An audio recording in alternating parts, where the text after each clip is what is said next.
অনেক পুরানো সময়ের কথা। এক রাজা ছিলেন। তার প্রাসাদে একটি খুব সুন্দর বাগান ছিল। বাগানে নানা ধরনের ফুলের গাছ এবং মিষ্টি ফলের গাছ ছিল। কিন্তু এই বাগানের সবচেয়ে অদ্ভুত জিনিস ছিল একটি আপেলের গাছ, যার আপেলগুলো সোনালী ছিল। রাজা এই গাছের দেখভালের জন্য বিশেষ ব্যবস্থা করেছিলেন। যখন এর ফল পাকত, তখন প্রহরীরা রাত দিন গাছের পাহারা দিত, যাতে কেউ সোনালী আপেল চুরি না করে। তবে একদিন বাগানের মালি যখন সোনালী আপেলগুলো গুনল, তখন দেখল একটি আপেল নিখোঁজ। তিনি দৌড়ে রাজাকে খবর দিলেন। রাজা তৎক্ষণাৎ বাগানে পৌঁছালেন। তিনি দেখে খুব আশ্চর্য হলেন যে এত ভালোভাবে দেখভাল করার পরও কেউ একটি সোনালী আপেল চুরি করে নিয়েছে। তিনি ঘোষণা করলেন, যে ব্যক্তি সোনালী আপেল চুরির ঘটনা জানাবে তাকে পুরস্কৃত করা হবে। সবচেয়ে বড় রাজপুত্র রাজাকে বলল, রাতে আমি পাহারা দেব এবং চোরকে ধরার চেষ্টা করব। রাজা তাকে অনুমতি দিলেন। বড় রাজপুত্র রাতে পাহারা দিতে শুরু করল, কিন্তু 2 ঘন্টার মধ্যেই তাকে ঘুম এসে গেল। পরদিন সকালে যখন সে আপেল গুনতে গেল, সে দেখতে পেল যে আবার একটি আপেল নিখোঁজ। এরপর দ্বিতীয় রাতে মাঝে রাজপুত্র পাহারা দেওয়ার দায়িত্ব নিল। তেমনি তারও ঘুম চলে আসলো এবং তৃতীয়টি সোনালী আপেল চুরি হয়ে গেল। রাজা খুব চিন্তিত হয়ে পড়লেন। সবাই কিছু বুঝে উঠতে পারছিল না।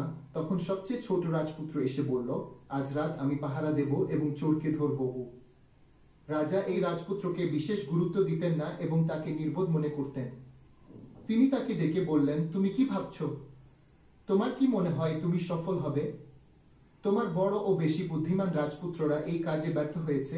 তুমি যাও এবং তোমার কাজ করো। কিন্তু ছোট রাজপুত্র সরে গেল না।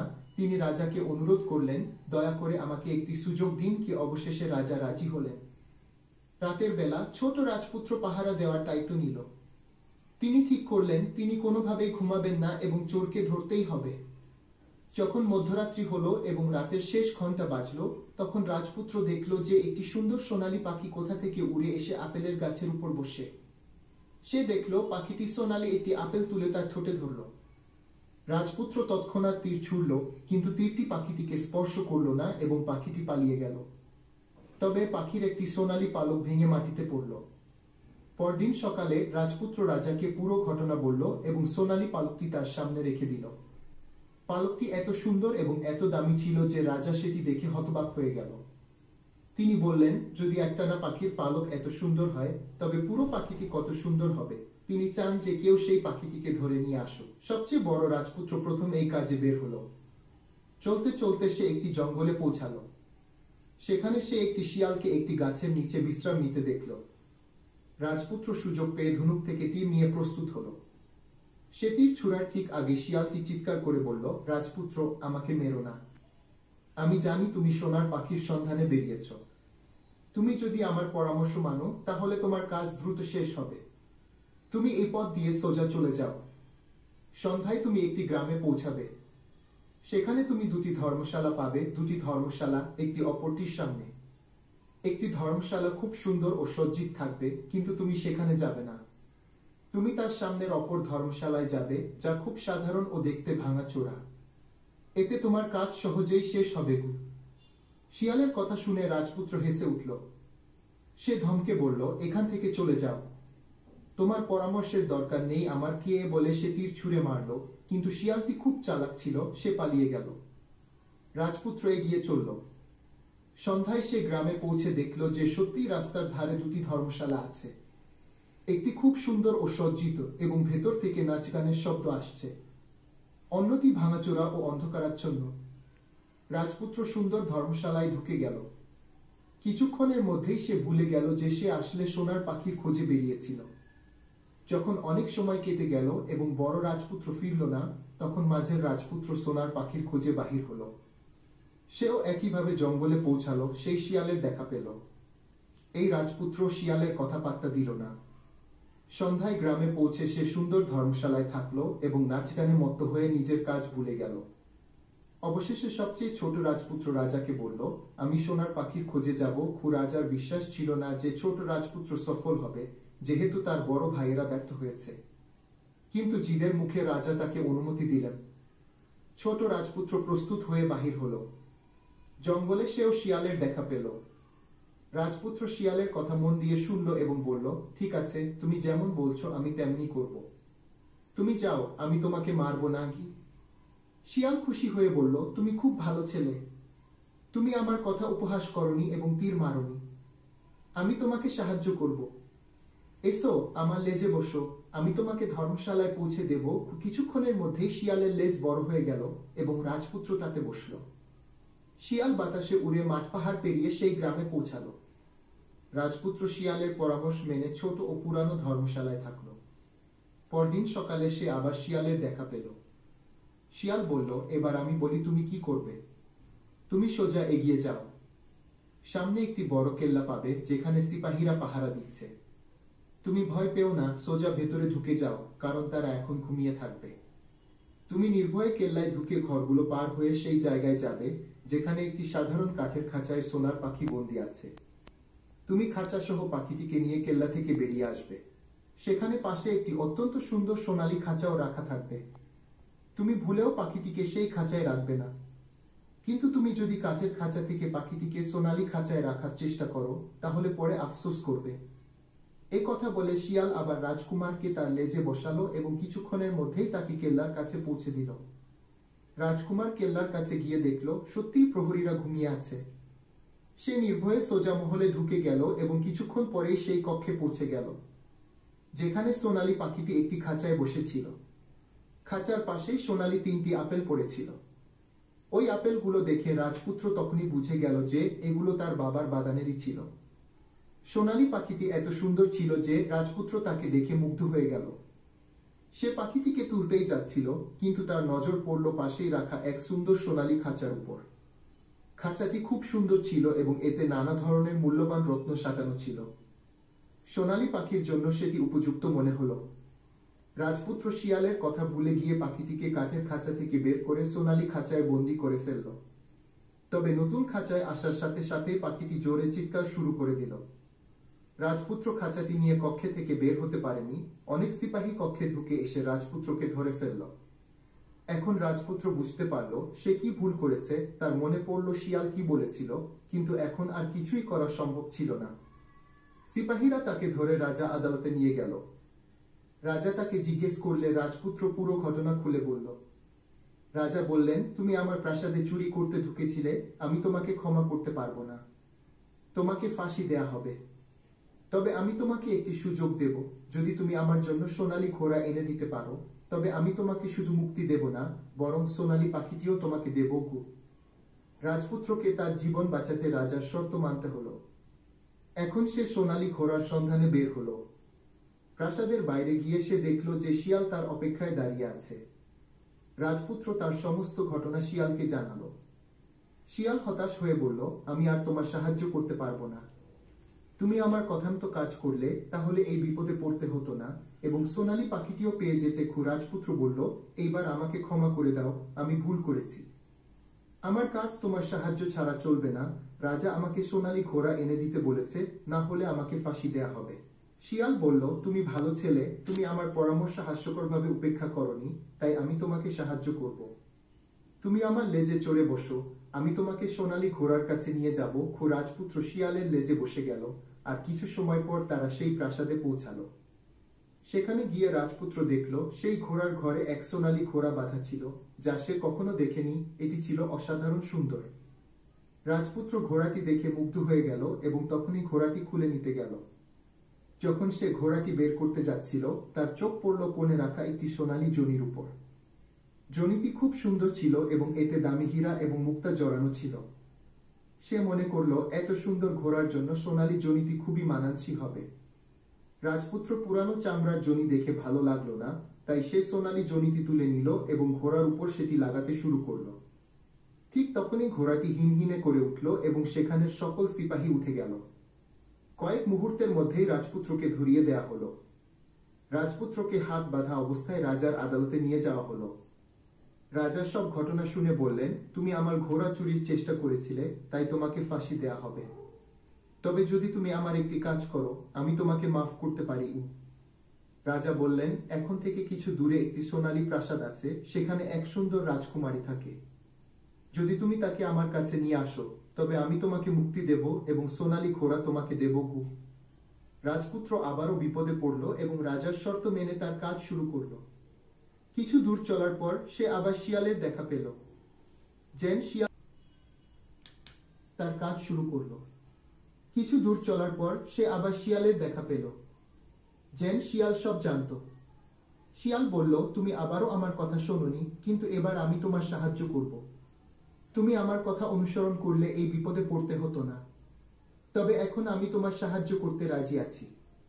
চলো, আমি তোমাকে সোনালী প্রাসাদের কাছে পৌঁছে দেব। যেতে যেতে শিয়াল বলল, তুমি ওই জায়গায় একটু লুকিয়ে থাকবে। যখন রাজকুমারী সন্ধ্যায় ঝিলেতে গোসল করতে আসবে, তখন তুমি সামনে এগিয়ে গিয়ে তার হাত ধরবে। যেমনই তুমি তাকে ছুবে, রাজকুমারী তোমার সাথে আসতে রাজি হয়ে যাবে। কিন্তু একটা কথা মনে রেখো, তুমি তাকে সাথে নিয়ে ফিরে আসবে, তাকে প্রাসাদে ফিরে যেতে দেব না। সে বলবে, আমি আগে আমার মা বাবার সাথে দেখা করে আসি, কিন্তু তুমি তার কথা শুনো না, না হলে আবার বিপদে পড়বে। কি শিয়াল এই বলে আবার তার লেজটা মেলে দিল এবং রাজপুত্র তার উপর চড়ে বসল। মুহূর্তের মধ্যে শিয়াল আকাশে উড়ে উড়ে কিছু সময় পর সোনালী প্রাসাদের কাছে পৌঁছে দিল। প্রাসাদের কাছে পৌঁছানোর পর রাজপুত্র একটি গাছের নিচে লুকিয়ে বসেছিল। সন্ধ্যায় রাজকুমারী গোসল করতে প্রাসাদ থেকে বের হলে রাজপুত্র সাহস করে এগিয়ে গিয়ে তার হাত ধরল।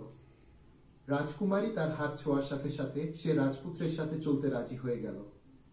সে বলল, রাজকুমার, তুমি আমাকে যেখানে নিয়ে যাবে আমি তোমার সাথে যাব, কিন্তু আমাকে কিছুক্ষণ আমার মা বাবার কাছে যেতে দাও। ও রাজপুত্র বলল, না, এটা সম্ভব নয়, তোমাকে সাথে নিয়ে আসতে হবে। কিন্তু রাজকুমারী কাঁদতে শুরু করলো। এত সুন্দর রাজকুমারীকে কাঁদতে দেখে রাজপুত্রের মন টলে গেল। শেষ পর্যন্ত সে রাজি হয়ে বলল, যাও, কিছু সময়ের জন্য মা বাবার সাথে দেখা করে আসো, কিন্তু তারপর দ্রুত চলে আসো। তবে রাজকুমারী প্রাসাদে পা রাখতেই প্রাসাদে পাহারাদাররা জেগে উঠল এবং তারা রাজপুত্রকে ধরল। রাজপুত্র খুব অনুতপ্ত হলো, কিন্তু এখন আর কিছু করার ছিল না। সিপাহীরা তাকে রাজার সামনে নিয়ে গেল। রাজা খুব রেগে তাকে বললেন, তুমি আমার প্রাসাদে চুরি করতে এসেছিলে, আমি তোমাকে ক্ষমা করতে পারবো না, তোমাকে ফাঁসি দেয়া হবে। তবে রাজা কিছু সময় ভাবনার পর বলল, আমি আমার আদেশ পাল্টাতে পারবো না, কিন্তু যদি তুমি আমার একটি কাজ করো তাহলে তোমার জীবন বাঁচতে পারে। আমাদের প্রাসাদের ঠিক সামনে যে বড় পাহাড়টি রয়েছে সেটা আমাদের প্রাসাদের সৌন্দর্য নষ্ট করে দিচ্ছে। তুমি যদি 8 দিনের মধ্যে এই পাহাড়টি খুঁড়ে পরিষ্কার করে দিতে পারো, তাহলে আমরা তোমাকে ক্ষমা করে দেব এবং রাজকুমারীকে তোমার সাথে বিয়ে দেব। রাজপুত্র প্রাসাদের বাইরে এসে পাহাড়টি দেখল। তার হাতে ছিল একটি ছোট্ট কোদাল। সে বুঝতে পারছিল না যে এত বড় পাহাড় 8 দিনে কিভাবে খুঁড়ে ফেলবে। তবে তার জীবন বাঁচানোর জন্য সে পাহাড় খুঁড়তে শুরু করলো। 7 দিন ধরে কাজ করার পরও সে পাহাড়ের মাত্র একটি কোণ খুঁড়তে পেরেছিল। সে দুঃখিত হয়ে বসে পড়ল এবং নিজেকে দোষী মনে করতে লাগলো। সে মনে মনে বলল, যদি আমি শিয়ালের কথা শুনতাম তবে কত ভালো হতো। শিয়াল আমাকে সঠিক পরামর্শ দিয়েছিল, কিন্তু আমি তার কথা শুনিনি এবং নতুন বিপদে পড়লাম। রাজপুত্র মাথা নিচু করে বসেছিল, তখন হঠাৎ তার পায়ের কাছে শিয়ালের লেজ নড়তে দেখল। সে চোখ তুলতেই দেখল সত্যিই শিয়াল দাঁড়িয়ে আছে। শিয়াল হাসি মুখে বলল, কি খবর? এবার তো তোমাকে সাহায্য করার ইচ্ছা নেই আমার, কিন্তু গত 7 দিন ধরে তোমাকে পাহাড় খুঁড়তে দেখছিলাম, আমার দয়া হলো, তাই আমি তোমাকে সাহায্য করতে এসেছি। যাও, তুমি খুব ক্লান্ত, বিশ্রাম নাও। আমি অল্প কিছু সময়ের মধ্যে তোমার কাজটা শেষ করে দেব। এবার রাজপুত্র ঠিক করলো এখন থেকে সে শিয়ালের কথা ঠিক মতো শুনবে। সে চুপচাপ উঠে এক পাশে গিয়ে শুয়ে পড়ল। কিছু সময়ের মধ্যেই সে ঘুমিয়ে পড়ল। সকালে ঘুম থেকে উঠে রাজপুত্র তার চোখে বিশ্বাস করতে পারল না। কোথাও পাহাড়ের চিহ্ন নাই এবং প্রাসাদের সুন্দর দৃশ্য দেখা যাচ্ছিল। রাজপুত্র সরাসরি রাজার কাছে পৌঁছাল। রাজা তার কাজ দেখে খুব খুশি হলেন এবং তখনই রাজকুমারীকে তার সাথে বিয়ে দিতে রাজি হয়ে গেলেন। যখন রাজপুত্র রাজকুমারীকে নিয়ে কিছুটা এগিয়ে গেল, তখন পথে আবার সেই শিয়াল তাদের কাছে এলো। শিয়াল বলল, অভিনন্দন রাজপুত্র, রাজকুমারীকে তোমার সাথে দেখে আমি খুব খুশি। তবে এখন তোমার সোনালী ঘোড়া এবং সোনালী পাখি পাওয়া উচিত, কারণ এগুলো তোমারই প্রাপ্ত এবং তুমি সহজেই সেগুলো পেতে পারো। রাজপুত্র অবাক হয়ে বলল, কিন্তু আমি সোনালী ঘোড়া এবং সোনালী পাখি কিভাবে পাবো? আমি তো রাজকুমারীকে সেই রাজার কাছে নিয়ে যাচ্ছি। শিয়াল বলল, না, তুমি এই কাজটা কখনো করবে না। এই রাজকুমারী তোমার সাথে বিয়ে হয়েছে এবং এখন সে তোমার। যদি তুমি আমার কথা মতো চলো, তাহলে সোনালী ঘোড়া এবং সোনালী পাখি তোমার হয়ে যাবে। প্রথমে রাজকুমারীকে নিয়ে সোনালী ঘোড়ার রাজার কাছে যাও, রাজা তোমাকে সোনালী ঘোড়া উপহার দেবে। তারপর ঘোড়ায় চড়ে সবার কাছে বিদায় নাও, কিন্তু রাজকুমারীকে সবার শেষে বিদায় দিও। যখন তুমি রাজকুমারীকে কাছে পাবে তখন তাকে ধরে ঘোড়ায় তুলে নিয়ে দ্রুত দৌড়াবে। সোনালী ঘোড়া এত দ্রুত দৌড়ায় যে পৃথিবীর সবচেয়ে দ্রুত ঘোড়াও তার সাথে দৌড়ে পারবে না। যাও, প্রথমে এই কাজটা শেষ করো, পরে আমি তোমাকে বাকি কাজ জানাবো। রাজপুত্র ঠিক তেমনি করল যেমন শিয়াল বলেছিল। যখন সোনালী ঘোড়ার রাজা তাকে সোনালী ঘোড়া উপহার দিল, রাজপুত্র ঘোড়ায় চড়ে তার সাথে বিদায় নিল। এরপর সে রাজকুমারীকে তুলে নিয়ে ঘোড়াকে দ্রুত দৌড়াতে লাগলো এবং প্রাসাদ থেকে অনেক দূরে চলে গেল। রাস্তার মধ্যে একটি গাছের নিচে শিয়াল তার অপেক্ষা করছিল। তাকে দেখে শিয়াল বলল, সাবাস, এখন তুমি সোনালী পাখি পাবে। যখন তুমি সোনালী পাখির রাজার কাছে পৌঁছাবে তখন সে এই ঘোড়াটিকে দেখে খুব খুশি হবে। তুমি তাকে বলবা, প্রথমে সোনালী পাখির খাঁচাটি আমার হাতে দিন, তারপর আমি এই ঘোড়া আপনাকে দেব। যখন খাঁচাটি তোমার হাতে আসবে তখন তুমি সেটা নিয়ে দ্রুত দৌড়ে চলে আসবে। এইভাবে পাখি তোমার হবে এবং কেউ তোমাকে ধরতে পারবে না। রাজপুত্র ঠিক তেমনি করল। রাজকুমারী তার সাথে ঘোড়ায় বসেছিল। যখন রাজা তাকে সোনালী পাখির খাঁচাটি দিল, রাজপুত্র তৎক্ষণাৎ খাঁচাটি ছিনিয়ে নিল এবং সোনালী ঘোড়া বাতাসের মতো দ্রুত দৌড়াতে শুরু করল। কিছু দূর যাওয়ার পর রাজপুত্র শিয়ালের সাথে দেখা করলো এবং বলল, তুমি আমার অনেক সাহায্য করেছো। তোমার জন্যই আমি শুধু সোনালী পাখি পেয়েছি না, সোনালী ঘোড়া এবং এত সুন্দর রাজকুমারীও পেয়েছি। বলো, আমি তোমাকে কি উপহার দেব? আমি তোমাকে কিছু না কিছু দিতে চাই। শিয়াল বলল, যদি তুমি খুশি হও তাহলে আমার জন্য একটি কাজ করো। তুমি একটা তীর ছুঁড়ে আমাকে মেরে ফেলো, এটা আমার জন্য সবচেয়ে বড় উপহার হবে। রাজপুত্র অবাক হয়ে বলল, এটা কিভাবে হতে পারে? তুমি আমাকে এত সাহায্য করেছো আর আমি তোমাকে শাস্তি দেব? এটা আমি করতে পারবো না। শিয়াল খুব রাগের সাথে বলল, যদি তুমি আমাকে মারতে না পারো তাহলে যাও। তবে আমি তোমার ভালোর জন্য বলেছি, তুমি দুটি বিষয় মনে রাখো। এক, কখনো কোনো কুয়োর দেয়ালে বসো না, এবং দুই, এমন মানুষের জন্য টাকা খরচ করো না যাদের ফাঁসি হওয়ার কথা। রাজপুত্র বলল, তুমি একদম অদ্ভুত, তোমার কথাগুলো আমার বুঝে আসে না। কেন আমি কুয়োর দেয়ালে বসবো? আর কেন এমন লোকদের জন্য টাকা খরচ করব যাদের ফাঁসি হতে চলেছে? কিন্তু শিয়াল তার কথা না শুনে বিদায় নিয়ে চলে গেল। রাজপুত্র সোনালী ঘোড়া দৌড়াতে থাকলো। রাজকুমারী তার সাথে বসেছিল এবং সোনালী পাখির খাঁচাটি তার হাতে ছিল। কিছু সময় পর রাজপুত্র একটি ছোট গ্রামের কাছে পৌঁছালো যেখানে দুটি ধর্মশালা ছিল। গ্রামের লোকেরা এবং বিশেষ করে শিশুরা তাকে দেখতে বাইরে বেরিয়ে এলো। সোনালী ঘোড়ার উপরে বসে থাকা রাজপুত্র এবং রাজকুমারী দেখে সবাই বিস্মিত হয়ে গেল। এর মধ্যে রাজপুত্র দেখল যে গ্রামটির বাগানে অনেক লোক জড়ো হয়ে কিছু আওয়াজ করছে। রাজপুত্র জানতে পারল যে সেখানে দুজন লোককে ফাঁসি দেওয়ার প্রস্তুতি চলছে। রাজপুত্র সেখানে পৌঁছিয়ে দেখল যাদের ফাঁসি দেওয়া হবে তারা তার নিজের ভাই। তারা সেজেগুজে সজ্জিত ধর্মশালায় থাকতো এবং অনেক খারাপ কাজ করত, এমনকি জুয়া খেলেও প্রচুর টাকা হারিয়েছিল। তারা অনেক টাকা ঋণ নিয়েছিল এবং এখন সবকিছু হারানোর পর গ্রামের লোকেরা তাদের ফাঁসি দিতে যাচ্ছিল। রাজপুত্র তো এটি হতে দেয়নি। সে লোকদের বলল, আমার কাছ থেকে টাকা নাও আর তাদের মুক্তি দাও। অনেক পরিশ্রমের পর লোকেরা রাজি হলো এবং তারা রাজপুত্রের দুই ভাইকে মুক্তি দিল। রাজপুত্র তার ভাইদের মুক্তি দিয়ে সামনে চলে গেল। কিছু সময় পর তারা এক জায়গায় একটি কুয়া দেখতে পেল। রাজপুত্র বলল, চল আমরা এখানে কিছুক্ষণ বিশ্রাম নেব, ঠান্ডা পানি খাবো, তারপর চলবো। রাজপুত্র রাজি হলো। এখন সে ভুলে গিয়েছিল শিয়াল বিদায় নেওয়ার সময় তাকে কি বলেছিল। সে ঘোড়া থেকে নামলো এবং কুয়োর দেয়ালে বসে বিশ্রাম করতে লাগলো। তার দুই ভাই সুযোগ দেখে তাকে কুয়োতে ধাক্কা দিয়ে ফেলল। এরপর তারা রাজকুমারীকে ঘোড়ায় তুলে সোনালী পাখির পিঞ্জরটি নিয়ে সেখান থেকে চলে গেল। কিছু সময় পর তারা তাদের রাজ্যে ফিরে এলো। ঘরে ফিরে এসে তারা রাজাকে বলল, আমরা সোনালী পাখি ধরেছি। এই পাখি আমাদের বাগান থেকে সোনালী আপেল চুরি করেছিল এবং আমরা একটি সোনালী ঘোড়া এবং রাজকুমারীও নিয়ে এসেছি। কি রাজা খুব খুশি হলো এবং পুরো রাজ্য আনন্দে মেতে উঠল। তবে রাজকুমারী খুশি ছিল না। সে ক্রমাগত কাঁদছিল এবং খাওয়া দাওয়া বন্ধ করে দিয়েছিল। সোনালী ঘোড়া এবং সোনালী পাখি উদাস হয়ে গিয়েছিল। রাজা অনেক চেষ্টা করেছিল, কিন্তু না তো রাজকুমারী খুশি হয়েছিল, না সোনালী ঘোড়া এবং সোনালী পাখি খেতে শুরু করেছিল। এদিকে ছোট রাজপুত্র কুয়োয় পড়ে গিয়েছিল, কিন্তু সে মারা যায়নি। কুয়ো ছিল গভীর, কিন্তু পানি ছিল খুব কম। সে কুয়োয় বসে বসে তার ভাগ্যকে অভিশাপ দিতে লাগলো। এখন তার মনে পড়ল শিয়ালের কথা এবং সে পস্তাতে শুরু করলো, যদি আমি শিয়ালের কথা শুনতাম তাহলে আমি এই বিপদে পড়তাম না। যখন রাজপুত্র শিয়ালের কথা মনে করল, তখন শিয়াল কিভাবে জেন কুয়োর কাছে এসে পৌঁছালো এবং বলল, দেখো রাজপুত্র, আমি আগেই তোমাকে বলেছিলাম কোনো কুয়োর দেয়ালে বসো না এবং এমন মানুষদের সাহায্য করো না যারা ফাঁসি পেতে যাচ্ছে, কিন্তু তুমি আমার কথা শোনোনি। তবে শেষবারের মতো আমি তোমার সাহায্য করি, আমার লেজ ধরো এবং কুয়ো থেকে বাইরে বেরিয়ে আসো। এটি বলার পর শিয়াল তার লেজ কুয়োর মধ্যে ঝুলিয়ে দিল এবং লেজটি এত লম্বা হয়ে গেল যে কুয়োর তলদেশে বসে থাকা রাজপুত্র পর্যন্ত পৌঁছালো। রাজপুত্র লেজ ধরেই কুয়ো থেকে বাইরে বেরিয়ে এলো। শিয়াল তাকে বলল, যাও, এখন তুমি তোমার বাড়ি চলে যাও। তবে সাবধান থাকতে হবে, তোমার ভাই তোমার শত্রু, তারা তোমাকে অবশ্যই খুঁজছে। রাজপুত্র বাড়ির দিকে চলতে শুরু করলো। তার রাজ্যে পৌঁছানোর পর সে এক ভিক্ষুককে দেখল। রাজপুত্র তার সুন্দর কাপড়গুলো ভিক্ষুকে দিয়ে দিল এবং নিজে পুরানো ময়লা কাপড় পরিধান করল। এভাবে জামা বদলিয়ে সে রাজপ্রাসাদে পৌঁছালো। প্রাসাদে পৌঁছানোর পর এক বিস্ময়কর ঘটনা ঘটল। সোনালী ঘোড়া আনন্দের সাথে হিনহিনাতে শুরু করলো এবং খাবার খেতে লাগলো। সোনালী পাখি তার খাঁচায় আনন্দিতভাবে নাচতে লাগলো এবং গান গাইতে শুরু করলো। রাজকুমারী তার চোখের পানি মুছে ফেললো এবং হাসতে শুরু করলো। কিন্তু রাজা কিছুই বুঝতে পারছিল না। সে রাজকুমারীকে প্রশ্ন করল, এটা কি ঘটছে?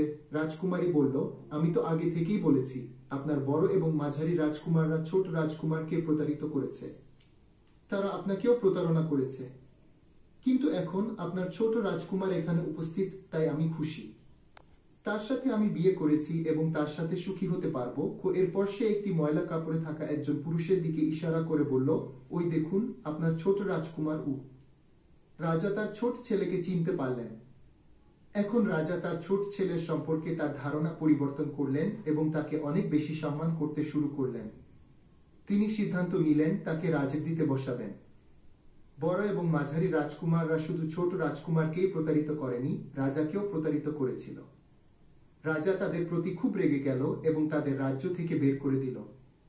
এরপর রাজকুমারীর সাথে বড় ধুমধামের মধ্যে ছোট রাজকুমারের বিয়ে অনুষ্ঠিত হলো এবং তারা সুখে শান্তিতে বসবাস করতে লাগলো। তবে রাজপুত্র কখনোই শিয়ালকে ভুলে যায়নি, যিনি তাকে সাহায্য করেছিলেন। একদিন সময় বের করে সে বনের মধ্যে শিয়ালের খোঁজে বের হলো। অনেক খোঁজাখুঁজির পর এক গাছের খোলসে সে শিয়ালকে চুপচাপ বসে থাকতে দেখল। শিয়াল খুবই বিষণ্ণ ছিল এবং আগের চেয়ে অনেক বেশি শুকিয়ে গিয়েছিল। রাজপুত্র তাকে দেখতে পেলেই শিয়াল তাকে চিনতে পারল এবং বলল, আহ রাজপুত্র, আজ এখানে কি কারণে আসা হলো? রাজপুত্র বলল, আমি আজ তোমাকে খুঁজতে এসেছি। চল আমার বাগানে এসে বিশ্রাম নাও, সেখানে তোমার কোনো কষ্ট হবে না। এখানে তো বনের মধ্যে তোমাকে খাবার এবং পানির অভাব হতে পারে, আর বন্য প্রাণী ও শিকারীদের ভয় থাকবে কি? শিয়াল বলল, না রাজপুত্র, আমি এখানে ঠিক আছি। আর এখন তুমি আমার সাথে কি করবে? যে থাকতে পারো। রাজপুত্র বলল, না, তুমি আমার অনেক উপকার করেছ, আমি তোমাকে পুরস্কৃত করতে চাই এবং তোমাকে আমার সাথে রাখতে চাই। রাজকুমারীও খুব খুশি হবে, সে তোমার সাথে দেখা করতে চাইবে। শিয়াল বলল, যদি তুমি আমাকে সত্যিই পুরস্কৃত করতে চাও তাহলে একটা কাজ করো। আমি আগে তোমাকে বলেছিলাম তুমি আমাকে তীর ছুঁড়ে মেরে ফেলো, এভাবে আমি মুক্তি পাবো। আসলে একজন জাদুকর আমাকে জাদু করেছে, আমি প্রকৃতিতে শিয়াল নাই। আমি সেই রাজ্যের রাজকুমার যেখানে তোমার রাজকুমারীর সাথে তোমার বিয়ে হয়েছে। সেই রাজকুমারী আমার ছোট বোন। যদি তুমি আমাকে তীর মেরে ফেলো তাহলে আমি এই জাদুর থেকে মুক্তি পাবো এবং আমি আমার রাজ্যে ফিরে যেতে পারবো। রাজপুত্র এটি শুনে বিস্মিত হলো এবং তখনই তার ধনুকের তীর ছুঁড়ে শিয়ালের দিকে ছুড়ে দিল। তীরটি শিয়ালের শরীরে লাগতেই শিয়াল মারা গেল এবং সেখান থেকে একটি সুন্দর রাজকুমার বেরিয়ে এলো। দুই রাজকুমার একে অপরকে আলিঙ্গন করল এবং এরপর তারা একসাথে রাজপ্রাসাদে ফিরে এলেন। রাজকুমারী তার ভাইকে দেখে অঝরে কাঁদতে লাগলো। এতদিন পরে পরিবারের মিলন। বন্ধুরা, গল্পটি কেমন লাগলো কমেন্টে জানান।